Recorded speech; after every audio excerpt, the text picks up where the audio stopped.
So I had a house guest come this weekend. My husband and I both had house guests come this weekend. And the wife and I, which we've been friends for a while, she was in the kitchen with me together and having some coffee together in a kitchen in this neighborhood that's safe for now. For now, today it's safe. And she was sharing her fear of the terrorists, and she was telling me about the terrorist cells that have come to the U.S. and that are working to build themselves up, and that they're in Manhattan, and 2 of her 3 children live in Manhattan with their partners. And as she was sharing her worries, I could really feel, just by her physical appearance, her eyes, her voice and everything, she was really, herself was terrorized. She was being terrorized by all of these thoughts of what could happen, what she believes is going to happen, right? This is her. And it reminded me of, like, seeing her in this way. It reminded me of myself. I've had my own periods. They come like waves. They come when I worry about things. Now, because of who I am, I worry about the plants. I worry about the trees. And it feels very real, and I know I'm right. I know that this bad thing is going to happen. I have complete conviction in these moments when the waves are really tall. And I feel terrorized. And I was able to witness fully my friend with this terror in her mind and her heart. And it reminded me of our practice. It reminded me of our practice. We practice being aware of this present moment. We remind ourselves that this moment that we're living right now, this in-breath and this out-breath, this is our life. This is our entire life. This is what's called the ultimate dimension of our life. We live in this moment, and it intersects with this ultimate dimension where we are right now, intersects with our historical life, meaning our past, the things that brought us here, and our future, the things that are yet to be known but will be lived by us in this body. And at that time in the future, it will be the present moment. So the past and the future are very relevant. And we remind ourselves that this is the only moment we have to live in.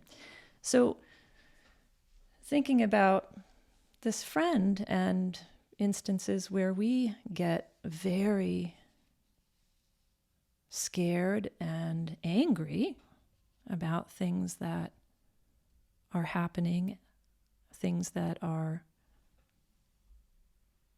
going to happen, things we're sure are going to happen when they're bad things. You have 3 choices if you're in a situation where you're spending your time worrying in this way. Or when it's not like you're spending time, because it's not really a conscious thing. Oh, I'm going to spend my time thinking about this. It really comes up, it manifests in you. The worry comes, the anger, the fear comes into your body. It fills your mind. And you have only 3 choices of what you can do when this happens. You've been informed. And now you can, number one, you can change the situation. You can change the situation that's happening. This is one option. Maybe you can't change the situation. But if you can, that's an option.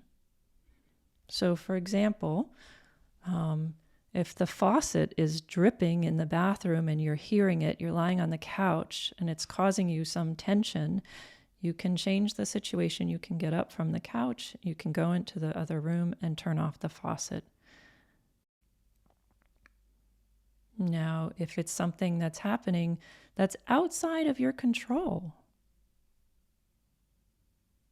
then that, number one, ceases to be an option for you. So there's a discernment there. This situation is highly unpleasant for me. I'm reacting to it. Can I change it? Yes or no? It's really that simple. So if no, then you move on to a second option. Can I leave the situation? Can I leave the situation?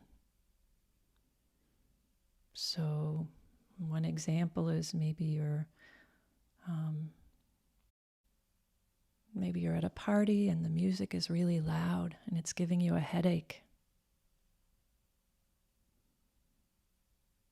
Well, you can politely say it's time for you to go home and you've had a great time, and you leave and you can walk out into the quiet night and take care of yourself in that way. You can leave a situation if it's unpleasant and causing distress.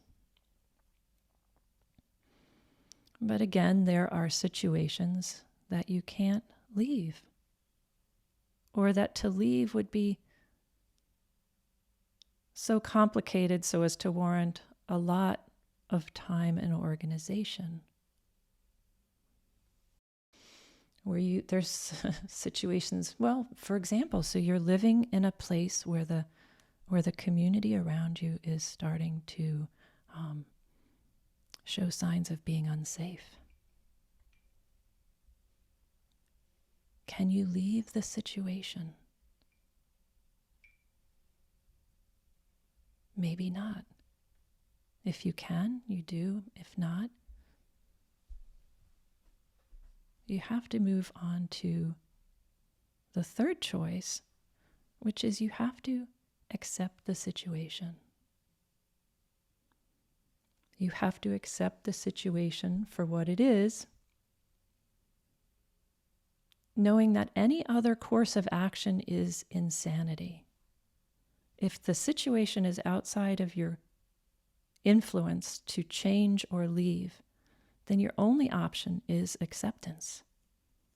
As hard as that might be, as painful as it might be. And any other option is really insanity, because you spend your time cogitating over things that are outside of your control. And when meditation teachers say you have to accept things as they are, it doesn't mean that you have to agree with it. It doesn't mean you don't take skillful actions all along the way. But it does mean that some level of acceptance of things as they are has to be embodied inside of you in order to make any movement in a direction that's going to be nourishing and supportive to you. Really saying, yes, this is how it is. And in so many of our life situations, especially as you pull back and move into the larger issues, there isn't a lot we can do. Right? There's so many times when we can't change things. We can't leave things. Mine would be a great example. I can't change the situation for my trees. It's a much bigger issue than I myself can control. I also can't leave the situation. It's the planet. So what can I do? I have to accept this is the way it is. And even if you're right, even if your worst prediction comes true, the question for your consideration is, how has it helped you to spend your time worrying from now all the way up until the moment when that most terrible thing comes true?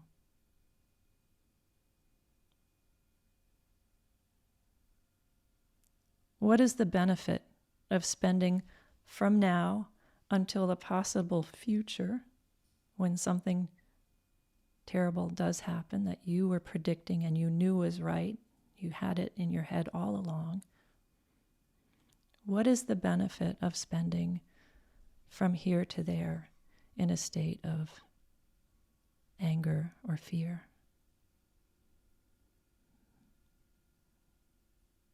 Then you live with the horror of it when it happens, and you live with the anticipated horror of it the whole time up until it happens.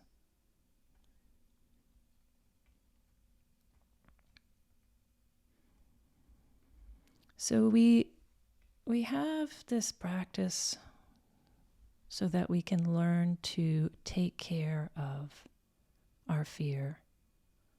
We can take care of our anger. We can take care of our sadness. We have a relationship with ourselves.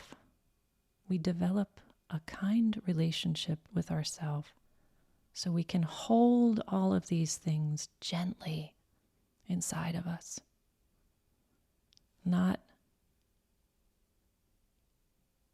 clinging and grasping or fighting every moment of every day. I wish it wasn't this way. We learn to say, yes, this is terrible. It's okay. I'm here for you.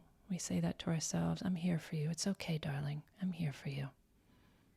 I know this is hard. I know this is not the way you want it to be, but I'm here for you.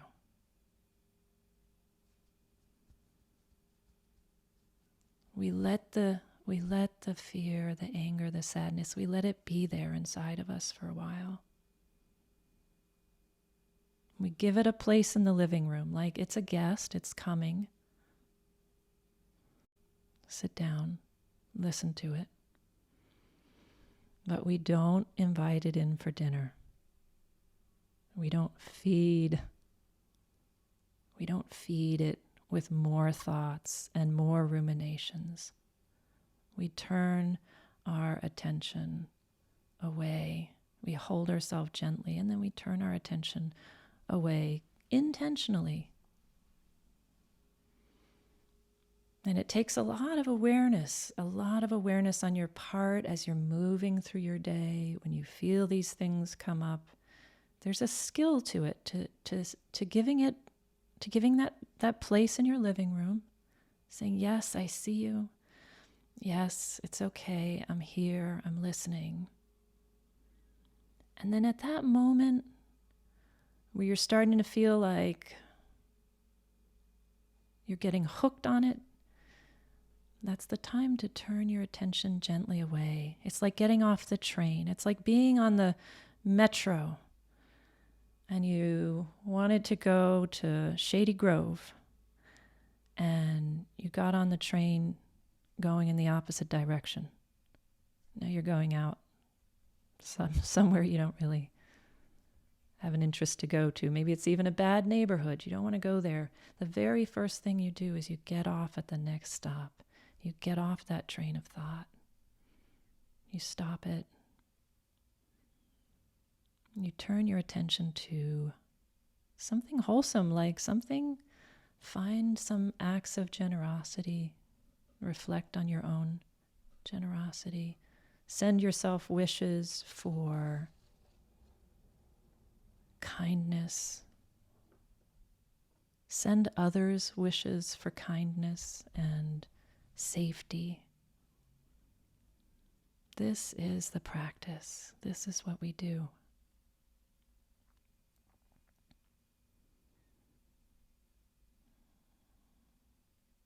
This is the practice.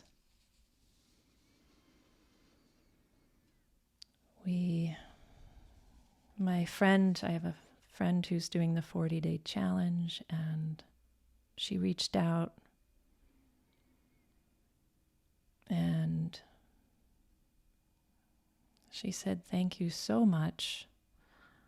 I think she had just read, I had sent an email talking about this practice, talking about the balance. We look outside of ourselves and we see turmoil.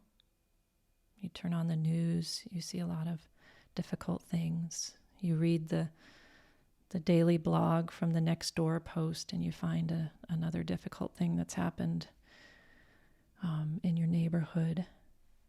And then you turn to beauty in the world. You turn to the neighbor's cat cleaning himself on the brick wall. You turn to the bird who just landed and is sitting on a branch, unaware of your problems, like that. And inside yourself, we do the same. We